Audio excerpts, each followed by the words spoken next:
We've all been taught time heals all wounds. I have the proof that when it comes to betrayal, that's not true. Until and unless you deliberately and intentionally heal it, it will follow you around in everything you do. What's even crazier is aren't necessarily from a recent betrayal. So that could be from the parent who did something awful when you were a kid. That could be from the girlfriend or boyfriend who broke your heart in high school. So think of this, that person may not know, care, remember, they may not even be alive. And here we are with symptoms today because of something that happened decades ago. The good news is you could heal from all of it. That was the third discovery. If you haven't done so already, go ahead and click that subscribe button down below. It's a little red button. You punch that, and it's going to notify you every time we put out a new episode that can help you improve your bone health. And then also, if you haven't done so already, head over to BoneCoach.com, sign up for the free 7-day osteoporosis kickstart. That's going to walk you through everything you need to be doing right now to get on the path to improvement and stronger bones. After you do those two things, go ahead and press play on this episode, and I'll see you inside.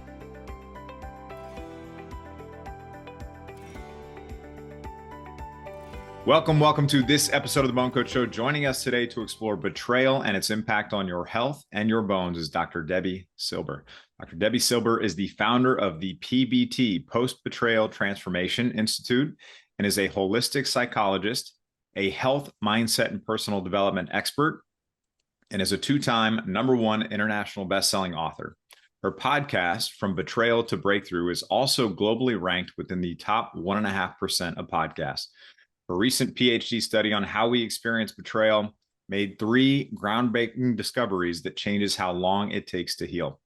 In addition to being on Fox, CBS, The Dr. Oz Show, TEDx twice, and more, she's an award-winning speaker and coach dedicated to helping people move past their betrayals, as well as any other blocks preventing them from the health, work, relationships, confidence, and happiness they want most. Dr. Debi, welcome to the show.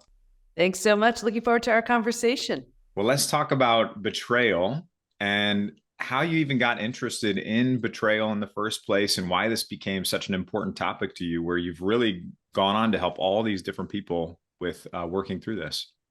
Yeah, I don't think anybody says, I think I want to study betrayal. No, you study it because you have to. And I mean, I've been in business over 30 years. It was health and then mindset, personal development.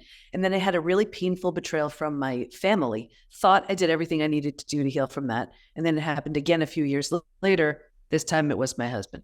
That was the deal breaker. Got him out of the house, looked at the two experiences thinking, what's similar to these two? Of course, B, but what else? And I realized boundaries were always getting broken. I never took my own needs seriously. And I was like, if nothing changes, nothing changes. So here I was, 4 kids, 6 dogs, a thriving business. And I said, I'm going back for a PhD. Like a book wasn't getting me out of this jam. I needed like a whole PhD in it.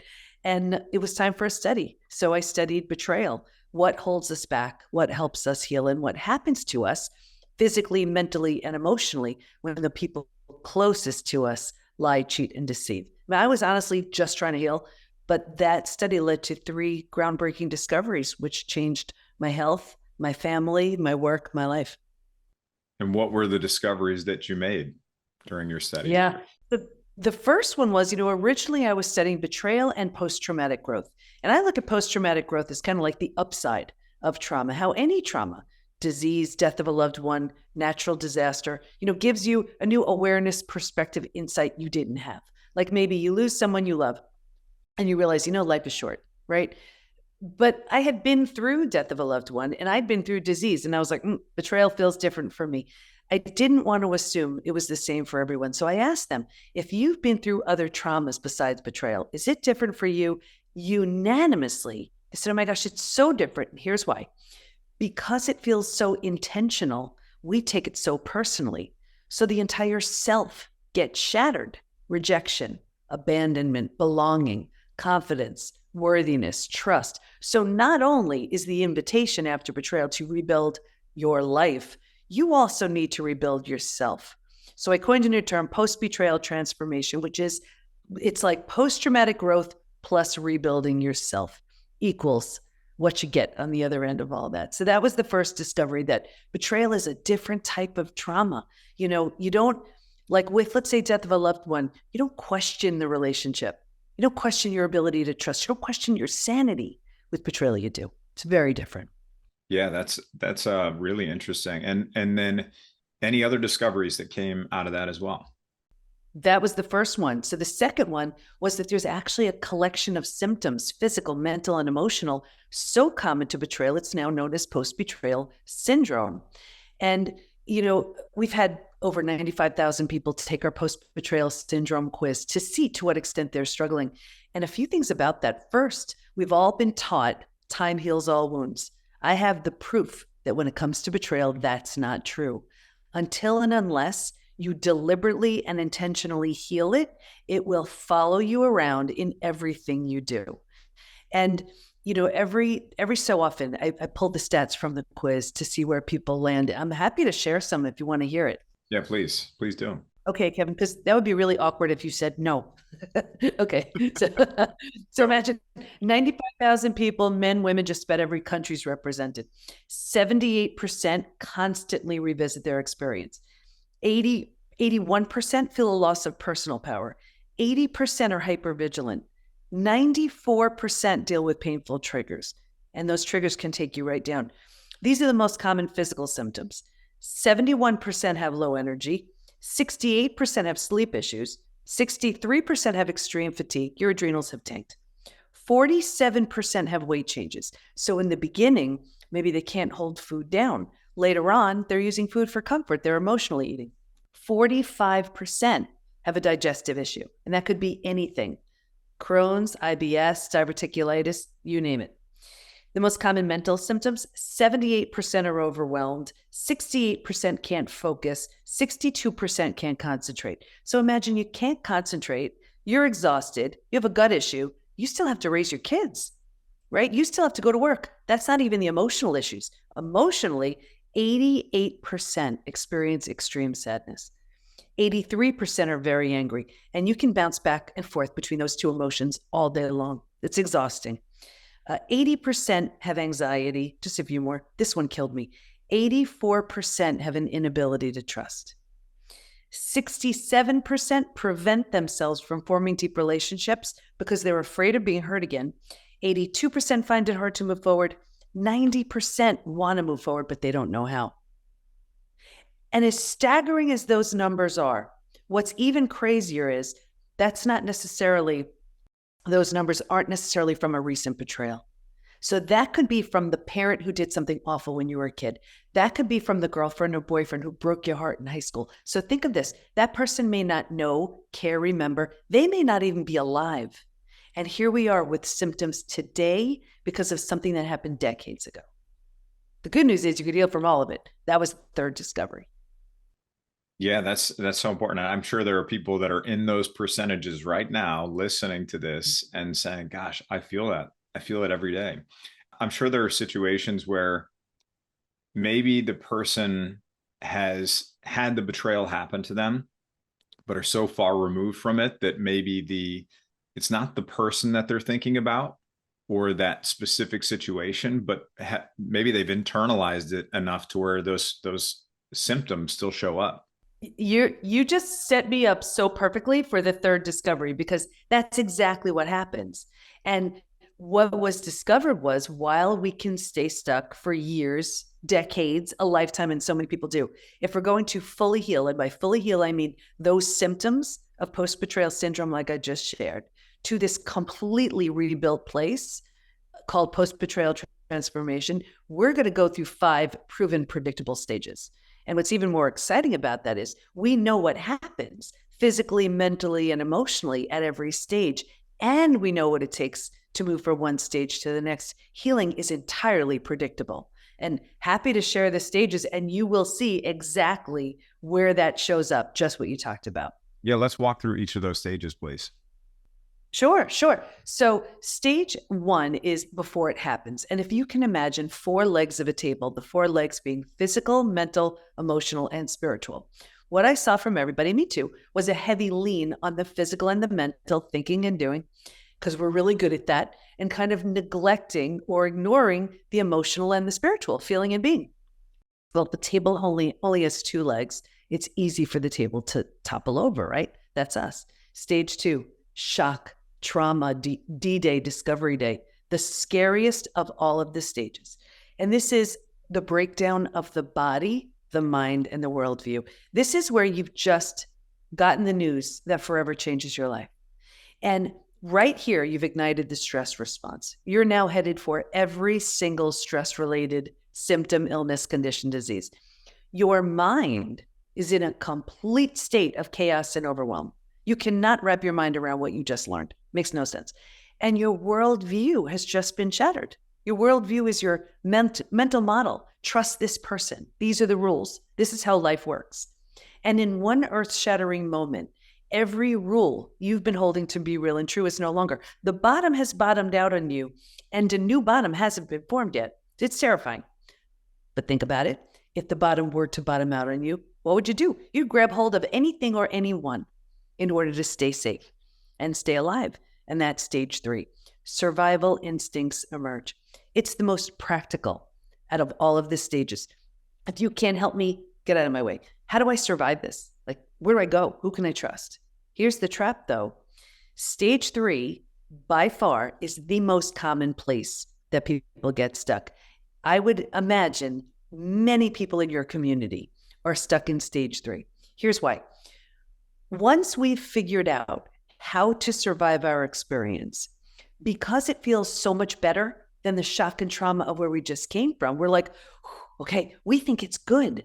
And because we don't know there's anywhere else to go, we don't know there's a stage 4 or stage 5. Transformation doesn't even begin until stage 4. But because we don't know that, we plant roots here. We park here. We're not supposed to. We don't know. And 4 things happen. The first thing is we start getting all those small self-benefits. This is what you were talking about.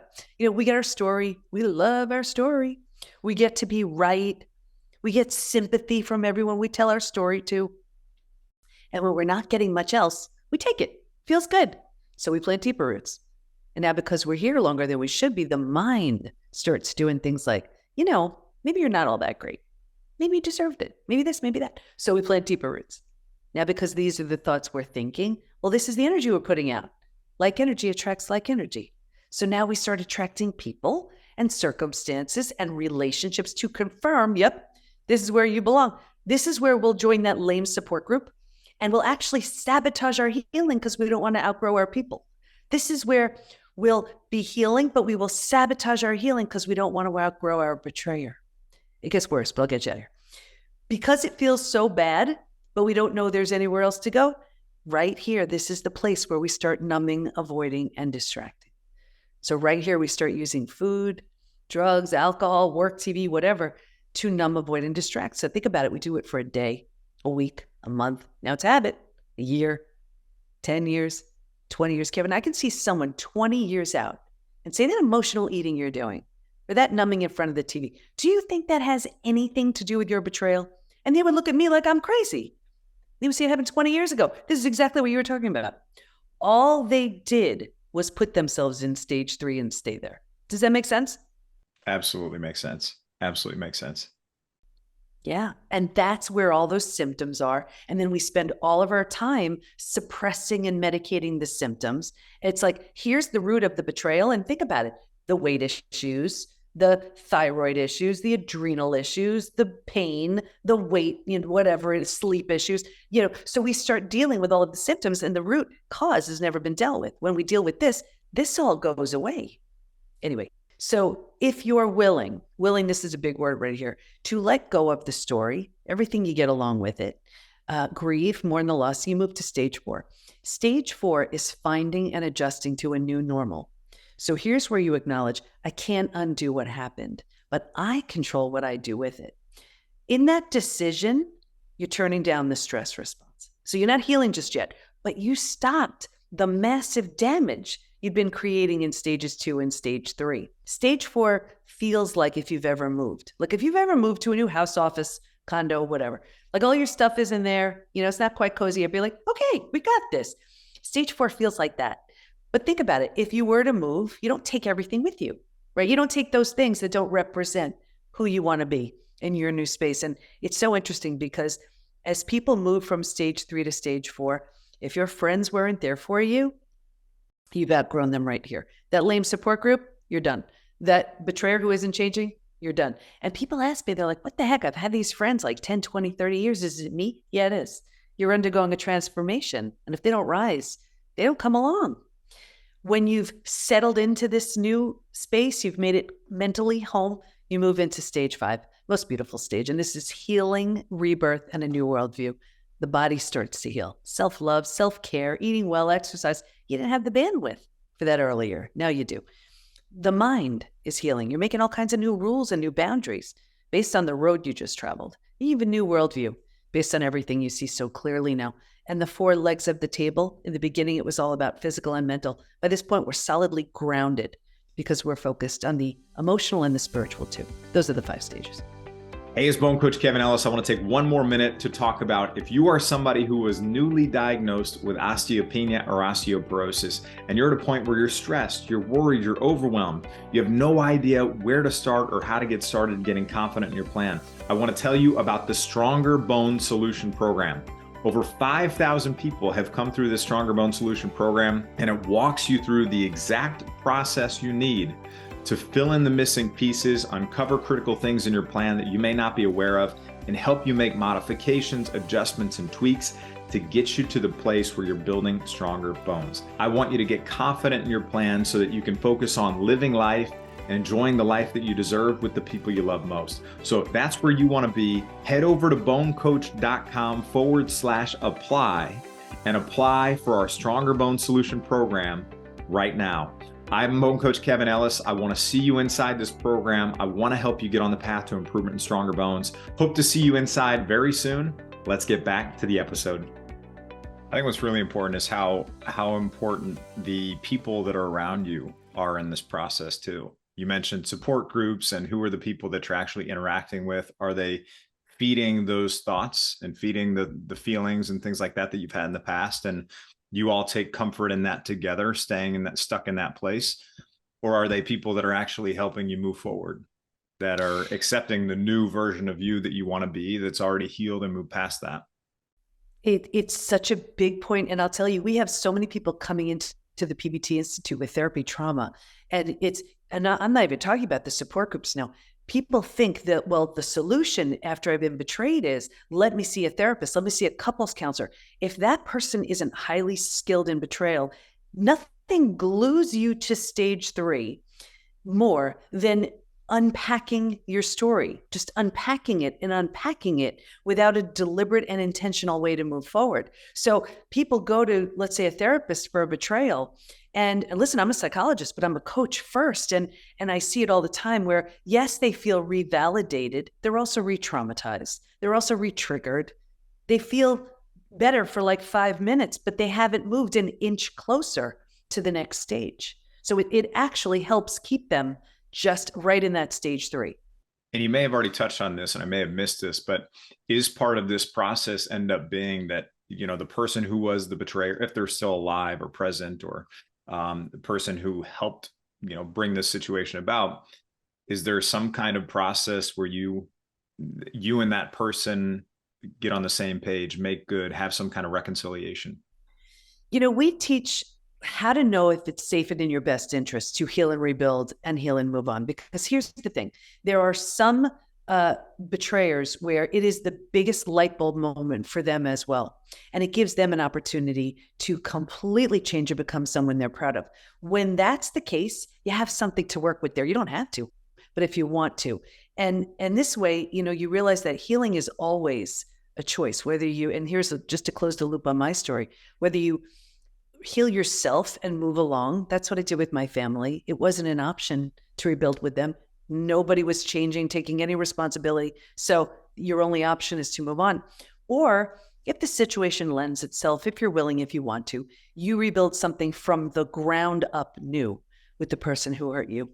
That's what I did with my husband. So not long ago, as 2 completely transformed people, we married each other again. New rings, new vows, new dress, and our 4 kids as our bridal party. You know, never in a bazillion years would I have done something like that if he wasn't completely transformed.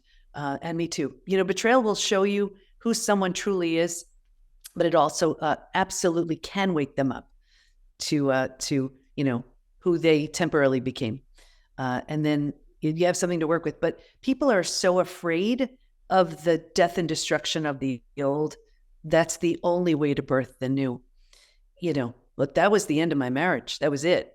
But my own healing, his own healing, and we met up again as two very different people. But one of the biggest challenges I see is people just trying to patch up. And it doesn't work. And I would bet that some of that is because they're also afraid of the new. What if the new is worse? What if the new leads to a worse betrayal? Right. It's a huge fear, but I'll tell you, I see there were 3 groups in the study who did not heal. One group, they were numbing, avoiding, distracting. They ran to the doctor who put them on a mood stabilizer, anti-anxiety med. They were numbing in whatever way. Didn't heal. The second group, this was the group, they had their story, they were sticking with it. And the third group is the group we're talking about. And that's the group where the betrayer had very little consequences. And whether it was out of financial fear, not wanting to break up a family, religious reasons, that was a big one. They just tried to move past it. I saw 2 things in this group: a further deterioration of the relationship. And this was the group that was the most physically sick, had the most symptoms of post betrayal syndrome. Your broken heart can't handle that. This was also the group that was continuously re-traumatized with repeat betrayal because there were no consequences. So it wasn't serving either of them, but that's what they chose. So what do we need to do to move forward? So you've walked us through these steps I would love, obviously, I know you have a process and a program and things like that you take people through. I'd also love maybe some actionable things for the everyday person that's listening. That's just like, how can I even start moving in the right direction? Where do they start? Well, the first thing would be know what stage you're in. And here's the thing: you can be in stage 3, not even because of a trauma. It could be from something insignificant, but you made it mean something. For example, let's say you were a little kid and you had some earth-shattering news to share with your mom, and she was in the kitchen on the phone, and you race into the kitchen, all excited about your news, and she's like, shh, right? She shushed you. Now, at that moment, you could have made that mean, I don't matter. I'm not important, right? So think about what happens now. If you feed that, now you give it some emotion, you keep it going. We have between 60 and 80,000 thoughts a day. Now it's slowly becoming a belief. And then your mind's like, oh, I didn't realize you want me to play this all day long. No worries. You go about your business and I'll just keep this playing in your subconscious. So now think of the choices you would make or you wouldn't make, the people you'd date or wouldn't date, right? The jobs you'd have, all because you made that shush mean something, right? So it's so important to take a look at, what do we believe? Where are these beliefs coming from? Belief is only the repetition of an idea from someone you trust. That's it. So it doesn't make it good or bad. It doesn't make it right. It doesn't make it true. It makes it yours. So, we need to just take a look and unearth these things and say, wait a second, is that true? Do I need to keep this going? Because if we take a look, we'll find a lot of our beliefs truly don't serve us, truly don't. And what are you giving meaning to, right? Exactly. Yeah, that's exactly. And if you want to know, take a look at your life. I mean, your life is a representation of your beliefs. If you don't like what you see, it's because that's what you've been believing. So if it's going to be something else, it's got to take a different set of beliefs. But I also, I would love to give this to your audience too, because sometimes we don't even know if we're numbing, avoiding, distracting. So I would invite everybody to write down these questions. That's my way of saying write these questions down. Number 1, am I avoiding, numbing, distracting? If so, how? Like, call yourself on it. Do you walk into the kitchen, you're not the least bit hungry, and you're eating? Do you walk into a room and you turn the TV on because you are desperately trying to drown out the sound of your own thoughts? Call yourself on it. The second question, what am I pretending not to see? We don't like asking ourselves that question, but ask it. Am I pretending not to see the trouble in my relationship? Am I pretending not to see that health issue that needs my attention? Am I pretending not to see, I hate my job? Whatever, right? Ask yourself. Third question, what's life going to look like in 5 to 10 years if I keep this going? Play it out. That relationship issue, that health issue, that work issue. What does it look like in 5 to 10 years, doing or not doing exactly what you're doing right now? And the fourth question, what can life look like in 5 to 10 years if I change now? I'm not saying it's easy. Transformation begins when you tell yourself the truth. I love that. Well, let's talk about what do we need to do to move forward and heal from a betrayal experience. Yeah. So the first thing is know what stage you're in. And this is a time where so many people focus on the other person. It is not a time for the other person, because what happens is, and I've been coaching for over 32 years, and if there's one thing I know for sure, it's never make a decision from a low place. Because let's say you know the stages now, a stage 2 decision is going to give you stage 2 results. But the same questions asked in stage 3 would give you a very different result. The same questions in stage 4, a different result. Same thing in stage 5. So the best thing you could do is do the work to move through the stages, get to your highest and best place, because you're going to have a vantage point to see things very clearly and very differently. Maybe the same decision, it may not, but it's coming from a strong, healed place versus one of sadness or desperation. Dr. Debi, this has been great. Why don't you tell us about where people can find you, how you actually help people, and what that looks like for them?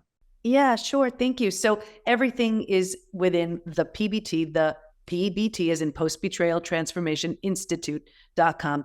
And, we have everything is research-based, predictable, proven, that we need in order to fully heal our betrayal completely and totally. So all we do is move you through the stages. And we do that because in the way that it hits us physically, mentally, emotionally, psychologically, spiritually. So we're getting you on every level. And we have coaches who are all certified in the 5 stages, but they all specialize in different areas: somatic, body-based practices, reconciliation, divorce, chronic pain, self-growth, because at different stages, we need different things. We have live daily classes, master classes with the most amazing experts, and just everything to predictably move you through the stages, and even the type of support to lift and inspire versus keep you stuck.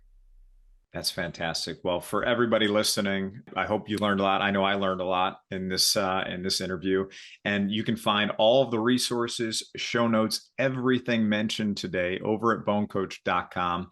And I know you also have a quiz too. Maybe we could link to this quiz that you have too. And can you just tell us a little bit about it? Yeah, it's the Post Betrayal Syndrome quiz, and you will see to what extent you're struggling. And as you're looking at those symptoms, thinking, oh my gosh, I thought it was just stress. Oh, I thought it was just aging. No, it's not. It's that betrayal.